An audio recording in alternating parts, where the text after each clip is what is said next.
Angie Knight, and I got on here yesterday organically to talk about my upcoming Yoga Teacher Mentorship. And I was thinking last night, I didn't really address why. Why is yoga important to me? Why do I teach yoga? Why do I want to mentor other yoga teachers? And it's the premise of all of it, so it feels relevant to share, although it will probably make this a longer video than can keep most people's attention span these days. I'm gonna risk it.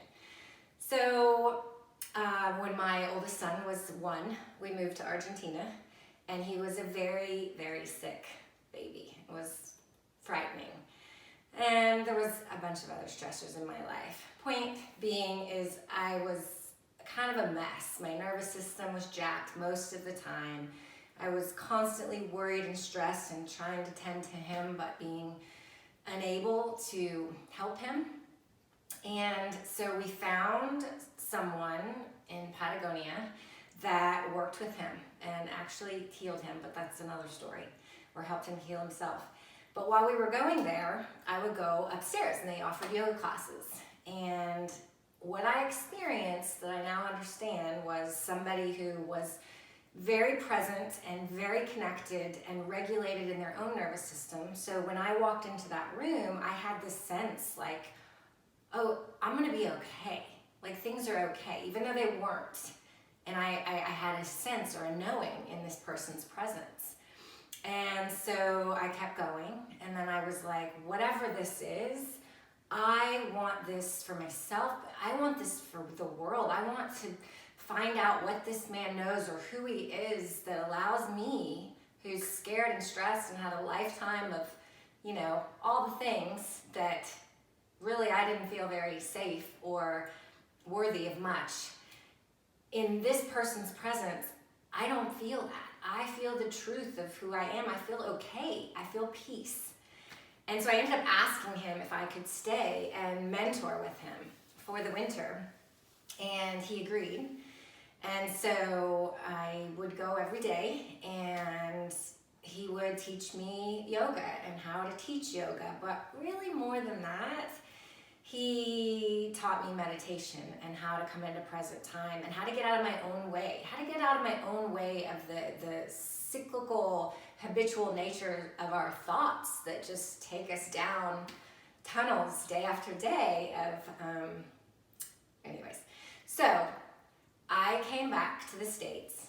Well, I lived in Alaska at the time, and with this inspiration to learn how to offer that to others, how to create safe and sacred spaces for people to come home to themselves, to come home to their body and the inherent wisdom within, but also to come home to the present moment, which is where we are most loving, connected, empowered selves.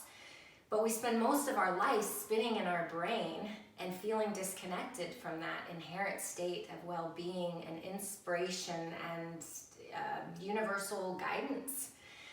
So I've spent the last 15 years really honing this art of holding space for people to come to their own sense of peace and okayness, regardless of what's going on in their head, in their lives, and in the world, particularly these last couple of years, right? That there is safety in the present moment, but how do we access that when we've spent our whole life spinning up here and we live in a culture that prioritizes intellect and explaining and trying harder and all of these things that keep us from being in the receptive mode, which is peace and healing and okayness and well-being. So I teach yoga to offer spaces for people to have their own experience of peace and okayness, but really more than that, to connect to their own source and to realize that we don't have to look outside of ourselves for our answers, for love, for anything. And it really fulfills me, and it is an honor for me, for people to show up where and how they are, whether they're feeling great and on fire or totally vulnerable and stressed or scared or overwhelmed, and to go through this process of getting in touch with your breath, the present moment, the inherent wisdom in your body, your own sense of connection that allows you to connect to infinite support and love and guidance, so you don't feel like you have to do it all in your head or on your own. And for people to really trust me with that. And it's been an amazing career. It's been an amazing career. And I realized, I think 8 years ago, I started mentoring yoga teachers that wanted to hone their own skills or deepen their own practice in whatever style of yoga. I've taught many styles of yoga, and it doesn't really matter if you take somebody on this journey where they're in their head and they're in their life and they're in their beta reactive brain waves, and you help them find a steady breath, and through that you help them connect to universal support and guidance through their own body. And then you take them on this journey where their nervous system is able to reset and regulate. And then you go into your alpha brain waves, which are more receptive. And then you experience a sense of a regulated nervous system, which allows you to remember your inherent state of well-being. And I really enjoy mentoring yoga teachers because I'm not telling anybody like this is the right way to do it. I'm like, this is what I've learned over the last 15 years. And I really love helping people find their own niche and their own voice and their own style and their own unique contribution to the world, and then to go for it, to really own your uniqueness and what you have to offer, and then give people the encouragement, the inspiration, and the opportunity to really go out and offer that to others. Part of the mentorship is a journey of really how to do that for ourselves, which is very important. It's taken me all of my life to learn how to really have an allegiance towards my own inner being, and how to listen to and trust my own inner guidance system, which is the way that we feel more than what our brain says, over anything else, and how to honor it in a world that seems to say everybody else has the answers, and if you pay this amount of money, they'll fix you, or they'll give you the path, but really nobody knows your path. We all have to find our own inner guidance, and I believe that will have other gifts or contributions to the world and to the planet, but I won't go into that now. So logistically, I have taught yoga full-time for 15 years and created a career that supports me and my family, that's also nourishing to me because I've done all the things, right? I spent probably 12 years in a yoga studio hustling and creating teacher trainings and mentorships, and I really loved it.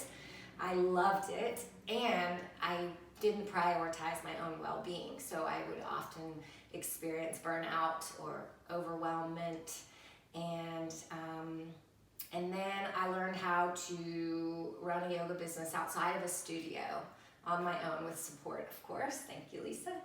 And that was successful.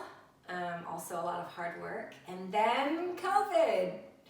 And then all the other stuff. So I pivoted and created a virtual yoga business and yoga teacher training, and now yoga teacher mentorship, so that we can do it from home. And I am excited for it to start on 2/22/22, which is a pretty cool date to start something. It'll be one day a week for a couple hours, and we'll do it for 3 months.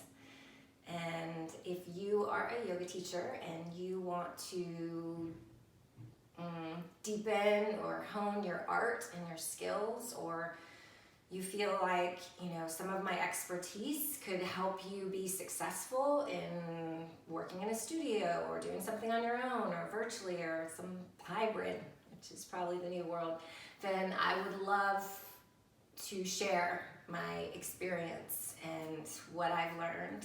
I also am very honest about where I've messed up, which I don't really believe in mistakes, but I've messed up in many ways along the way, and I like to share what I've learned from that as well. I've also done many things really well.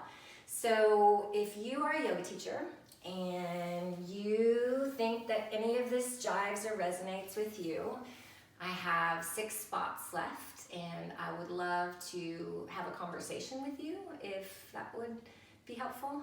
So you can message me at hello@angieknightyoga.com or on social media, and I'll get back to you. And that's it for now. I hope you have a beautiful day.